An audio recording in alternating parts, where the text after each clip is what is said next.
तो आप केंद्रीय अर्थ आणि कॉर्पोरेट व्यवहार मंत्री निर्मला सीतारामन आज मुंबई दौऱ्यावर आहेत। वित्तीय स्थैर्य आणि विकास परिषदेच्या 29व्या बैठकीचं अध्यक्षस्थान त्या भूषवत आहेत। केंद्रीय वित्त राज्यमंत्री पंकज चौधरी हेही उपस्थित आहेत। रिझर्व्ह बँकेचे गव्हर्नर संजय मल्होत्रा, केंद्रीय आर्थिक व्यवहार विभागाचे वित्त सचिव, महसूल विभागाचे सचिव, सेबीचे अध्यक्ष आणि अन्य हितसंबंधित हे या बैठकीला उपस्थित आहेत। दरम्यान निर्मला सीतारामन यांनी काल नवी दिल्ली इथे राष्ट्रीय गुंतवणूक आणि पायाभूत सुविधा निधी लिमिटेडच्या नियामक परिषदेच्या 6व्या बैठकीचं अध्यक्षस्थान भूषवलं। यावेळी अर्थमंत्री आणि परिषदेच्या सदस्यांनी NIIFची कामगिरी, सध्याचं धोरण आणि भविष्यातील दृष्टिकोन याबद्दल चर्चा केली।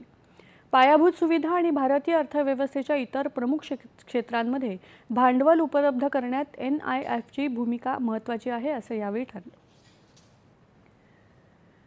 केंद्र सरकारने